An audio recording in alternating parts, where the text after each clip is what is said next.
চানা বাটোরার জন্য আমি কাবলি ছোলা ভিজতে দিয়ে দিচ্ছি। আমি এতে অল্প একটু খাবার সোডা দেবো। খাবার সোডা দিয়ে ভিজিয়ে রাখলাম। চানাটা সিদ্ধ করতে দেবার আগে এতে একটু চা পাতা দিয়ে দিচ্ছি। তেজপাতাটা মুড়ে দিয়েছি, বড় এলাচ, দারচিনি, ছোট এলাচ আর লবঙ্গ সব একসঙ্গে সিদ্ধ করতে দিচ্ছি।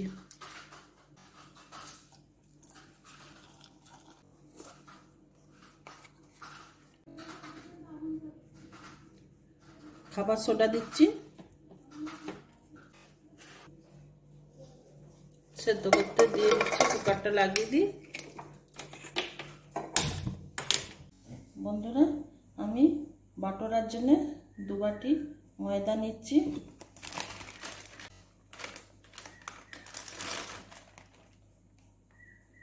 হাফ বাটি, ওই বাটির মাপেরই হাফ বাটি সুজিতে আমি একটুখানি জল দিয়ে ভিজিয়ে রাখছি।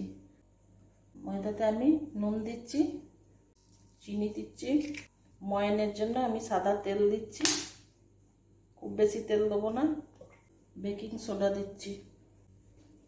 এটা ভালো করে মিশিয়ে নিচ্ছি।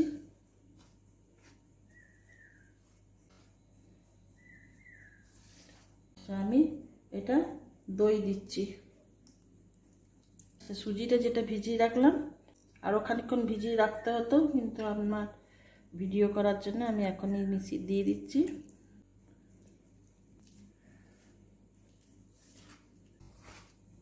ভালো করে মেখে নিই। ময়দাটা মেখে মিনিমাম ঘন্টাখানেক রাখবেন ঢাকা দিয়ে। আমি এই পাত্রটিতে রাখছি ঘন্টাখানেকের জন্য, তারপরে আসছি। বন্ধুরা, আমি একটা গুঁড়ো মশলা করে নেবো বলে একটু রোস্ট করে নিচ্ছি। ছোট এলাচ, বড় এলাচ, দারচিনি, লবঙ্গ, স্টার এনিস, গোলমরিচ, অল্প একটু জিরে আর ধনে। আমি একটু মেরে নিই। আমি গ্যাসটা অফ করে দিচ্ছি। এটা ঠান্ডা হলে গুঁড়ো করে নেব। পেঁয়াজ, টমেটো, আদা, রসুন আর কাঁচা লঙ্কা। আমি পেঁয়াজটা বাদ দিয়ে আদা, রসুন আর টমেটোটা মিক্সিতে চালিয়ে নিচ্ছি। তেজপাতা দিচ্ছি, জিরে দিচ্ছি, জোয়ান দিচ্ছি,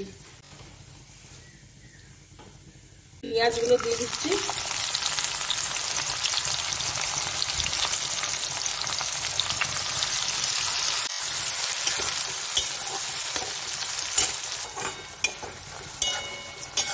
আমি যে কাবলি ছোলাটা সিদ্ধ করেছিলাম, দেখুন রংটা চা পাতা দেওয়ার জন্য আমি এবার এটা তুলে রেখে দিচ্ছি। বার করে নিচ্ছি। এটা ছেঁকে নিচ্ছি।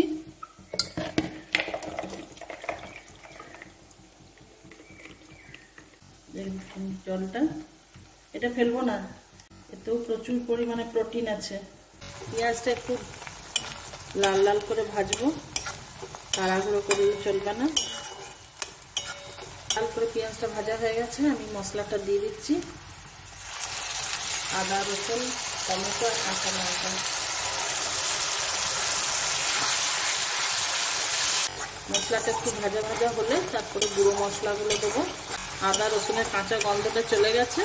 এরপরে আমি গুঁড়ো মশলাগুলো একে একে সবগুলো দিয়ে দিচ্ছি। হলুদ গুঁড়ো দিচ্ছি, লঙ্কা গুঁড়ো দিচ্ছি, ধনে গুঁড়ো, ধনের থেকে কিছু কম জিরে গুঁড়ো দিচ্ছি।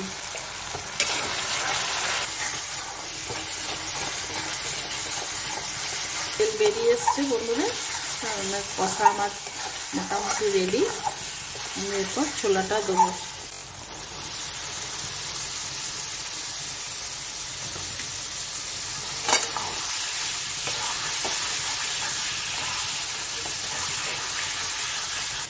নুন আমি দিইনি, নুনটা দিচ্ছি সামান্য। আমি ওই জলটাই দিচ্ছি।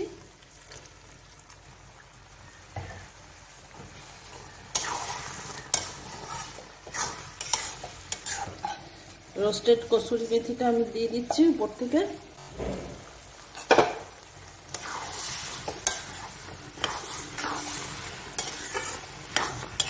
যে গুঁড়ো মশলাটা তৈরি করলাম ছড়িয়ে দিচ্ছি, ধনেপাতাটা ছড়িয়ে দিচ্ছি,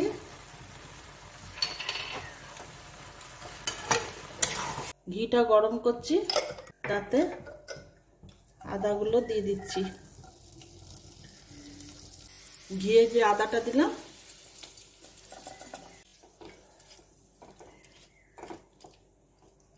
রেডি আমার চানাটা। তারপরে বাটোরাটা রেডি করব।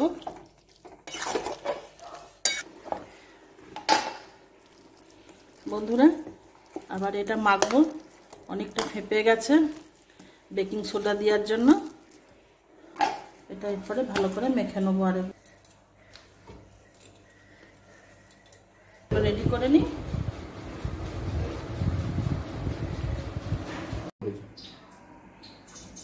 বেলছি এবারে।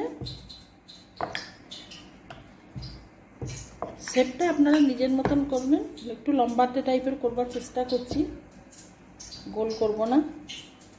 আমি আরও কয়েকটা বেলে নিয়েছি, চলুন ভাজতে আরম্ভ করি। গরম হয়ে গেছে, আমি এবারে আস্তে আস্তে করে দিলাম। বন্ধুরা চানা বাটোরা কেমন লাগলো? একটু পরিশ্রম করতে হবে ভালো খেতে গেলে। ভালো ফুলেছে। আমাকে কমেন্টে জানাবেন কেমন লাগলো আপনাদের। ভালো লাগলে নিশ্চয়ই লাইক দেবেন, সবাইটার মধ্যে বন্ধুদের মধ্যে একটু শেয়ার করবেন। নতুন বন্ধুরা সাবস্ক্রাইব করবেন আমার চ্যানেলটি।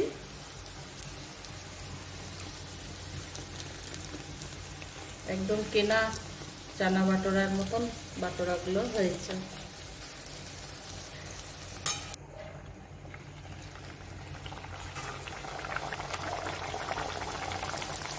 বন্ধুরা আপনারা আমার সঙ্গে এতক্ষণ ছিলেন ধৈর্য ধরে, সেই জন্য আপনাদেরকে অসংখ্য ধন্যবাদ।